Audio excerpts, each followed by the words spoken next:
Olá pessoal, hoje eu quero conversar com vocês sobre um tema que naturalmente acaba, eu vou dizer assim, tangenciando, né, os estudos, né, e a vida de estudos, ou mesmo o porquê da vida de estudos, certo? Que é o tema das virtudes, que alguns de vocês já devem ter ouvido, né, em vários lugares, tá? Principalmente se você vem aqui em busca de informações que procurem elevar a sua vida, elevar, né, o seu mundo intelectual e a sua vida espiritual em algum sentido, ou ainda a vida da alma, certo? Se, claro, nós assumimos uma antropologia cristã, espírito e alma ganham conotações diferentes em mais de um discurso. O espírito é propriamente aquele âmbito, né, da maneira como eu estou abordando aqui, o espírito é aquele âmbito que no homem, né, anseia pelo transcendente e só vai satisfazer-se com, né, o verdadeiro contato com aquele que é pessoalmente, né, substancialmente transcendente a tudo que nós conhecemos, certo? Que é Deus. Tá? Então é aquele frase famosa do livro de Santo Agostinho, As Confissões, que diz, né, Senhor, criaste-nos para ti, enquanto o nosso coração não repousa em ti, permanece inquieto. E essa inquietude, sim, tem a ver também com o desejo de conhecer do ser humano. Né? Santo Tomás, quando propunha uma oração para antes dos estudos, ele falava da dupla treva na qual nós nascemos, o pecado e a ignorância. Né? E a ignorância é um problema muito sério do ponto de vista de que ela impede que as pessoas consigam fazer, né, aquilo que é um dos fundamentos da vida prudente, que é o discernimento. Tá? Inclusive tem sido o objeto bastante contínuo, né, no contexto católico, né, do magistério do Papa Francisco, a questão do discernimento. E aquelas pessoas, né, que lidam volta e meia com algum tipo de caminhada espiritual, caminhada religiosa assim por diante, muitas vezes acabam também ouvindo falar bastante do discernimento. Então, a questão das virtudes é uma das coisas que deve perpassar a vida de estudos de qualquer um que decida se dedicar, né, a alimentar a sua alma, né, através de coisas boas que o ajudam a conhecer melhor o mundo e a partir disso decidir, né, de maneira mais adequada entre o que é bom e o que é mal, entre o que é desejável e aquilo que deveríamos repelir. Tá? Existem, né, classicamente elencadas 4 virtudes cardeais, que seriam a prudência, a fortaleza, a justiça, é, prudência, fortaleza, justiça e temperança. Eu não estou colocando aqui nenhuma ordem específica de primeiro esta, depois aquela. Porém, independente do ponto de vista, é mais ou menos consenso quando nós falamos, né, das virtudes, é colocar em primeiro lugar a reflexão acerca da prudência, tá? Porque, inclusive, existe um título para a prudência que é Auriga Virtutum, ou seja, a virtude condutora das outras. Ou seja, a auriga é o cara que conduz, né, pelo menos esse conhecimento que eu tenho, que conduz então um carro, uma coisa, né, geralmente de tração animal. Tá? Então essa ideia do auriga virtutum, né, é aquela que é a condutora, a virtude condutora das demais. Por quê? A prudência, ela é aquela virtude no homem. Então, para começo de conversa, o que são as virtudes, tá? Virtude é uma palavra que remete à questão de força. A virtude é uma palavra que também passa, né, por uma certa ressignificação. Ter virtude ou ainda uma palavra grega que pode ser traduzida por virtude, que é areté, é em grande parte conseguir ter força para então fazer valer a sua vontade. Mas é evidente um caminho de sabedoria, e depois mesmo a trilha filosófica, né, da sabedoria ocidental, e mesmo, né, não só ocidental, mas também no mundo oriental, inclusive no patrimônio, né, oriental, que vem no cristianismo, que está presente no cristianismo. Lembrando que o cristianismo é uma religião de origem oriental, certo? Que vai se difundir amplamente no mundo ocidental, e é claro, vai entrar em contato com uma série de elementos do ocidente, e assim vai absorver, né, dentro do seu anúncio, dentro da sua cosmovisão, as formas explicativas que o Ocidente conquistou, né, com a filosofia. Tá?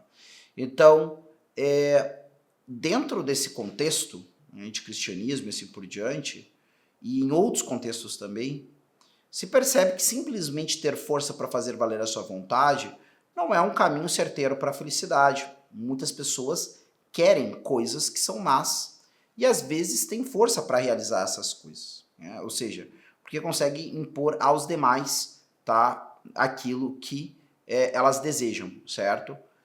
Que lutem, que lhe deem dinheiro, que façam isto ou aquilo e assim por diante. É nesse contexto de virtude, né, que a palavra é usada, por exemplo, por Maquiavel, tá?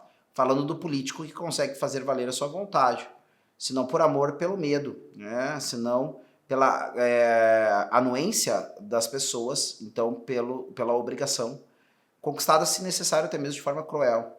Tá? Então, eu tenho essa ideia.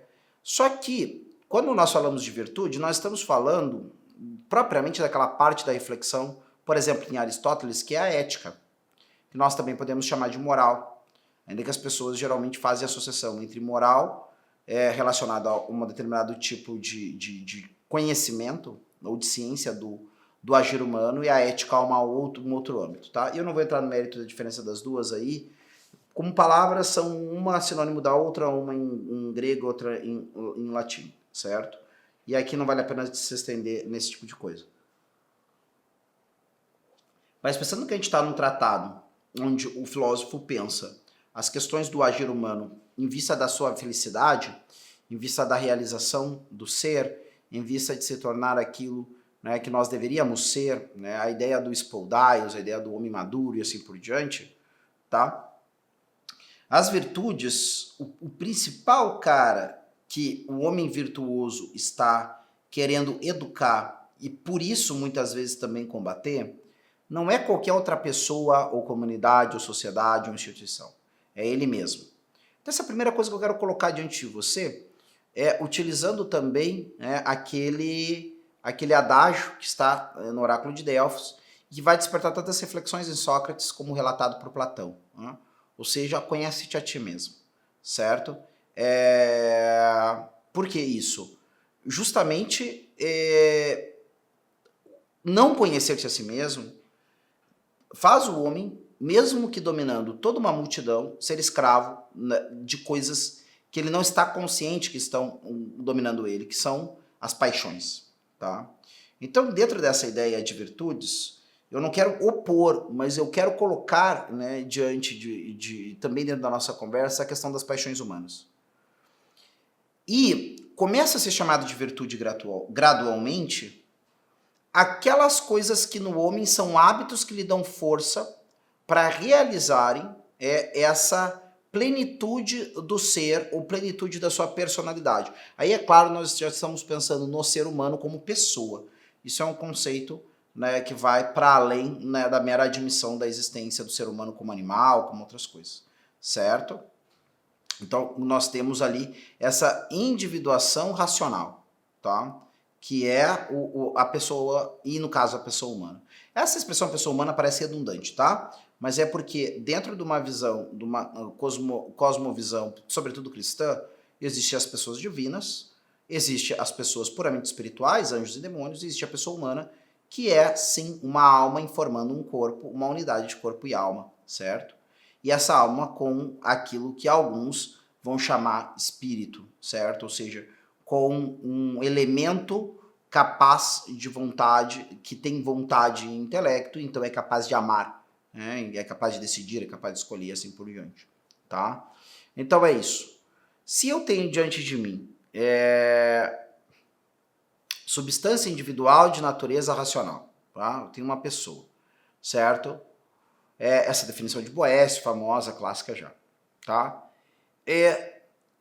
Essa pessoa, quando começa a ter hábitos que concorrem para a realização da sua personalidade, certo? Para a realização de quem ela é, eu começo a falar desses hábitos como virtudes, porque são forças que nela vão realizar o bem que ela almeja, tá? Então é isso. E as virtudes, né, são 4 elas, como falei, chamadas cardeais. Alguns também vão chamar de virtudes naturais, porque também dentro de uma cosmovisão cristã existem 3 virtudes que são teologais, que se referem a Deus, né, sobretudo, e são causadas no homem, né, vamos dizer assim, o germe causante delas vem de Deus, só pode ser possível em Deus. mas não é só Deus que coloca na pessoa a capacidade, mas também auxilia a vontade da pessoa a concorrer para essas virtudes através da graça, né? Que são fé, esperança e caridade, tá? Sendo sobremaneira a maior de todas elas a caridade. E caridade, só para deixar muito claro aqui, não é ajudar as pessoas necessitadas. Ajudar as pessoas necessitadas pode ser algo, tá, que é motivado pela virtude da caridade, ou pode ser motivado por uma série de outras coisas, inclusive algumas que não são tão boas assim, como o desejo de vanglória, né, a vontade de acabar sendo conhecido como alguém bom pelos demais sem estar muito preocupado em sê-lo, e assim por diante.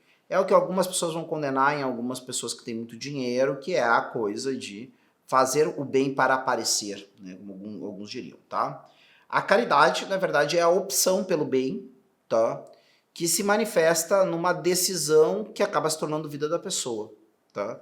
Só que certas decisões seguidas de ação, né, seguidas de uma atitude, se reconhece que são praticamente ou são impossíveis sem um auxílio, né, de Deus, né, na natureza humana.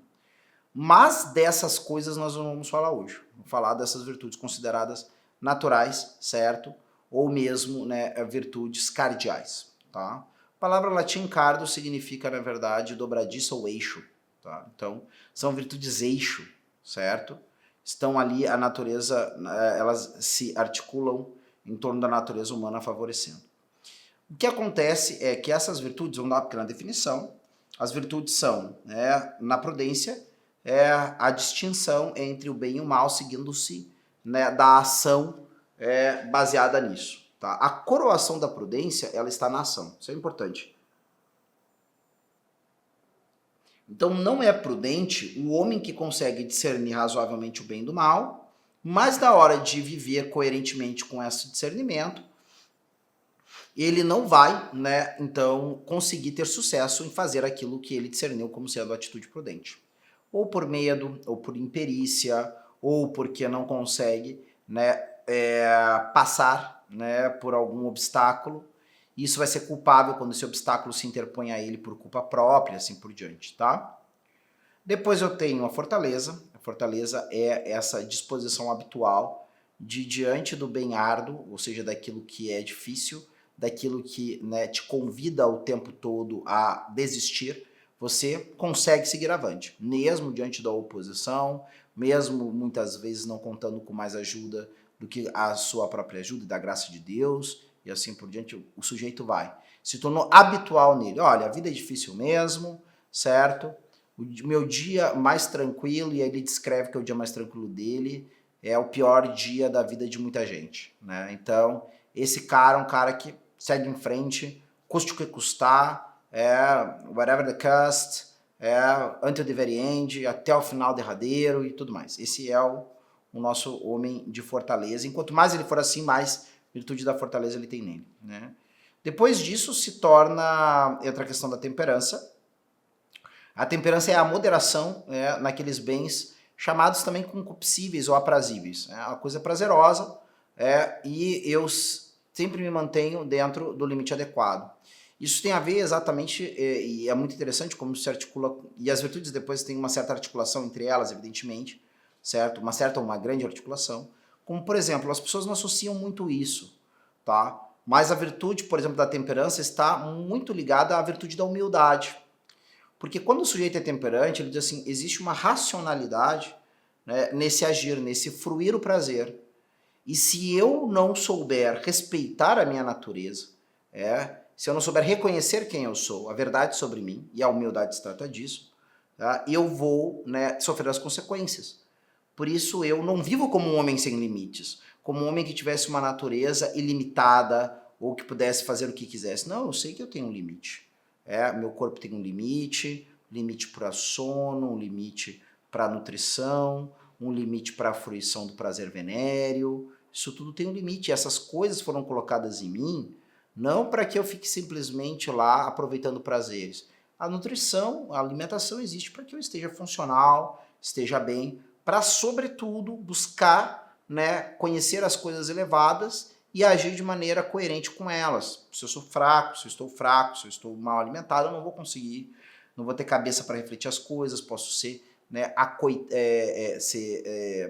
instado a fazer coisas erradas por causa da aflição que essa falta de alimento me traz, posso ficar confuso. Bom, vocês sabem todos os problemas que tem alguém não se alimentar, não se nutrir, não se hidratar e assim por diante, tá? E assim por diante, também a mesma coisa, né? Eu não posso viver para ter, né, aventuras aí amorosas, para dizer venéreo, como se não tivesse amanhã. Mas foi colocado em mim para que eu opte por uma esposa, opte por um esposo, né? E dentro da disposição da Divina Providência, possa então, né, ter os filhos que a Providência me confiar. Então é para isso, né? Não é para simplesmente transformar o leito conjugal num playground, né? Depois disso entra a coisa do sono. Bom, não é para eu ficar dormindo até sentir o corpo doído, né, de tanto deitar. Não, é para eu poder restabelecer-me e ter o outro dia para fazer as coisas que preciso, que devo e assim por diante, tá? Então, beleza, tem que ter temperança sobre tudo isso. Abusar de qualquer uma dessas coisas, por causa do prazer que elas me traz, vai ter as suas consequências, né, e que eu vou sentir muito rapidamente, tá?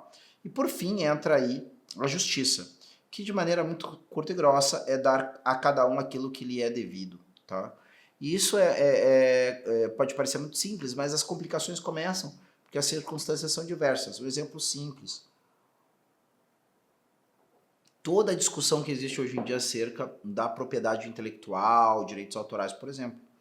As pessoas que discutem isso acham que não é um ponto pacífico tão grande, né?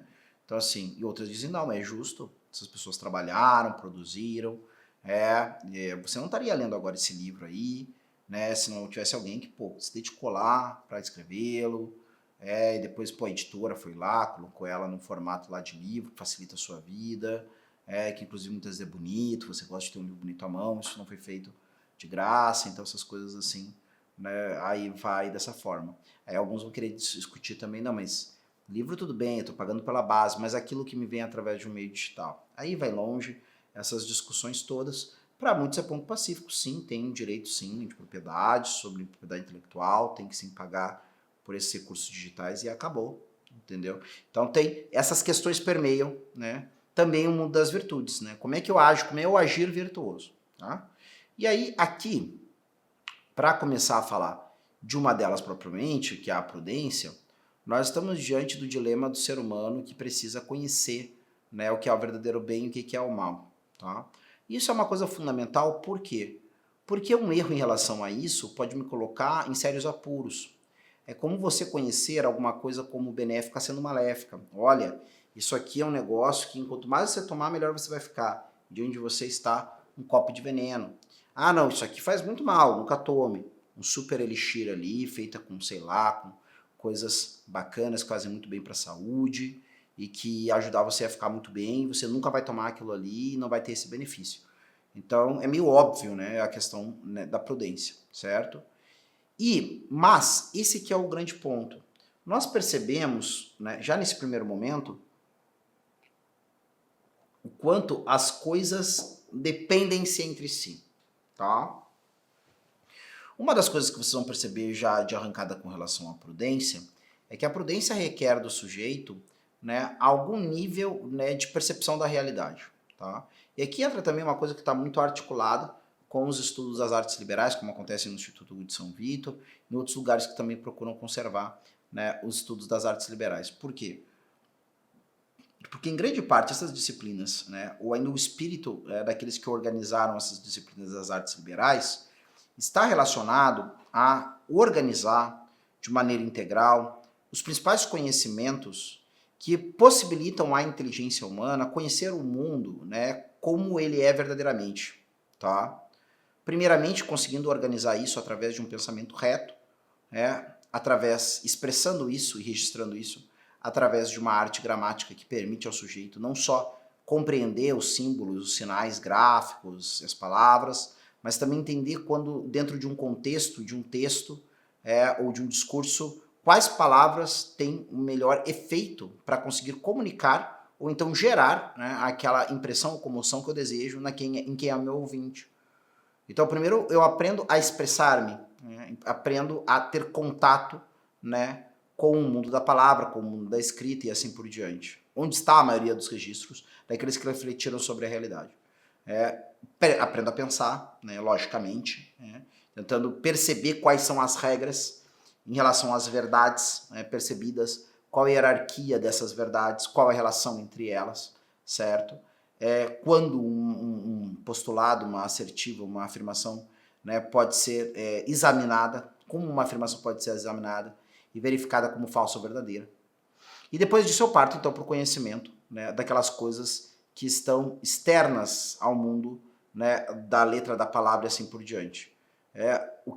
O movimento dos astros, as formas presentes na realidade, tá? A relação entre o mundo numérico, tá? E assim por diante, essas diversas coisas. Tá? E a música também, né, como essa harmonia do número e assim tudo mais. Tá? Mas o grande espírito, o grande negócio nessa história toda é procurar perceber cada vez mais adequadamente o que são as coisas. E isso não é possível ser feito o tempo todo com uma atitude que é muito útil ao método científico, mas que não pode ser a única atitude no mundo de conhecimento de alguém, de aprendizado, que é simplesmente aprender as coisas o que elas são em isolado. Eu vou lá, reparto em partes e conheço as partes. Não, eu tenho que ser capaz depois de integrar tudo novamente, certo? E perceber o que aquela coisa significa no todo ao qual ela pertence. Porque a minha vida também é uma integralidade. Eu preciso tomar as atitudes que eu preciso tomar de maneira prudente em coerência integral. Por exemplo, eu não posso ter uma atitude como profissional que não faz sentido com o homem de religião, que não faz sentido com o homem de família.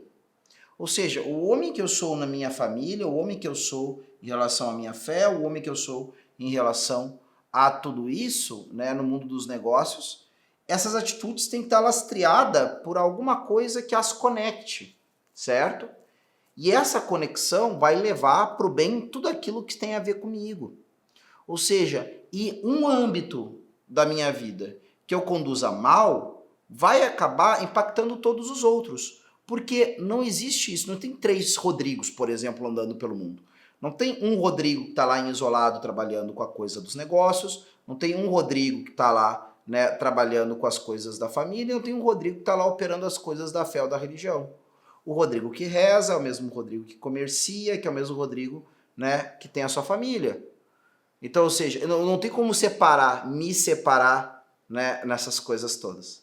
Né? Eu tenho que entender, e aí assim, um problema, uma desordem moral no mundo dos negócios, muito provavelmente vai ter o seu impacto em relação a como eu enxergo certas coisas da minha família.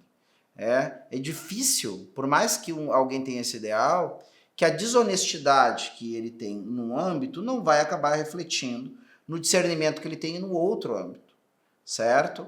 Ou seja, e aí na religião, para dar um exemplo simples, o homem quer levar a lógica dele da barganha, por exemplo, no mundo dos negócios, para o mundo da religião. E aí ele olha a Deus como se ele fosse mais um sujeito ao qual ele quer transitar valores e da qual ele tem que tirar o melhor negócio. Ou seja, para muitos, dar o mínimo e receber o máximo. Então eu tenho que descobrir aqui como é que vamos lá, eu vou na missa, e aí eu rezo um terço, mas daqui, bom, beleza, aqui isso eu já reservo para mim, que é meu tempo livre, mas eu já fui na missa, hoje é domingo, negócio, aqui eu tenho que ver, vou ajudar um pobre, ajudei um pobre, tá legal, beleza. Entenderam? Isso não faz sentido, tá? Essas confusões que são frutos do sujeito não reconhecer o que as coisas são, em particular, e na integralidade, é justamente aquilo que se procura remediar e superar, né, na atitude prudente. O homem prudente é aquele homem que consegue enxergar qual é o verdadeiro bem de cada uma das suas ações. E aí tem uma coisa que é fundamental. Desde o princípio do projeto filosófico, a gente percebe uma tensão entre o uno e o múltiplo. Então, essa unidade, né, essa unidade no bem, causa no ser humano aquela coerência de vida que acaba dando para ele uma satisfação que independe daquilo que ele está fazendo de mais ou menos prazeroso. Porque, de alguma forma, em todos os lugares, ele está fazendo a mesma coisa, perseguindo o bem discernido prudentemente e agindo em conformidade com esse discernimento. Ou seja, ele nunca é um cara que para, né, de buscar o bem. Ah, ele busca o bem o tempo inteiro, sim. Ele busca o bem quando está indo no mercado, ele busca o bem quando está dando banho no filhinho pequeno, ele busca o bem quando está rezando, ele busca o bem quando vai, né, trabalhar, ele busca o bem quando está lá fazendo seus exercícios, ele busca o bem quando seleciona uma comida, né, mais adequada, né, para aquele momento que ele está, que inclusive pode sim, não é o tempo todo verdura, carne magra e tudo mais. Talvez tenha aquele dia que ele percebe que precisa, olha, hoje eu preciso comer, né, uma picanha bem gorda, tomar uma cervejinha, entendeu? E relaxar um pouco da tensão da minha ascese, certo? Nunca esquecendo, eu não ganhei um vale para ser guloso, para me tornar um ébrio, nem nada. Significa simplesmente que agora, nesse momento, eu vou fazer a experiência de um prazer mais intenso na mesa, sem nunca esquecer o fato de que eu sempre tenho que ser temperante, tá? Mas em todos esses lugares, esse cara está fazendo a mesma coisa, discernindo qual o bem verdadeiro de cada atitude e optando por ele na sequência. Só que vocês já estão percebendo que isso naturalmente arrasta junto as outras virtudes. Porque se esse cara não for um homem de fortaleza, agir prudentemente em alguns momentos pode ser algo muito custoso. E aí é a diferença entre prudência e astúcia. Tá? Lembrem-se, esse homem não está tentando tirar uma vantagem imediata ou ganhar um prazer barato em relação a alguma coisa. Ele está perseguindo o maior bem daquela atitude. Principalmente quando ele está no contexto de homens maus ou levianos, ele pode ter uma grande oposição, uma oposição generalizada na hora de praticar aquele bem. É o que aconteceu, por exemplo, no caso dos mártires e de outros homens que têm que passar por grandes sofrimentos para fazerem aquilo que é prudente ser feito. Ou não fazerem algo porque também não é prudente ser feito. Tá? Bom, mas esse sujeito muitas vezes está também, né, relacionado a não vilipendiar os direitos dos demais. Então, ele também, isso vai impactar. Um homem que não é prudente não vai conseguir ser justo, porque ele não consegue discernir em cada coisa o que é pertinente segundo o bem da coisa e segundo aquele a qual ela se destina. Então, ele muito dificilmente vai conseguir ser justo sem ser prudente, certo? Assim também como ele não vai conseguir ser temperante, sem conseguir discernir, olha, a comida foi feita para que eu esteja bem saudável, não para que eu fique me empanturrando daquilo que eu mais gosto, né? Pô, mas eu tô aqui com o meu melhor, meu prato favorito na minha frente. Que vontade de comer, né? Mais 2 pratões, mais 2 montanhas do meu prato favorito. Opa, mas não, isso aqui não é atitude prudente, certo? E eu tenho fortaleza para resistir àquele prazer que me convida, tá? E pode ser que algumas situações é aquilo, né? Às vezes o bife está contado. Então comer um pouco a mais significa que o outro talvez não tenha nem aquilo que é dele por direito. Então vocês percebam, né, como a prudência acaba realmente envolvendo todas as virtudes, está bem? Eu acho que isso aqui é o suficiente com uma pequena introdução à questão das virtudes. Eu vou ficando por aqui, certo? Até a próxima.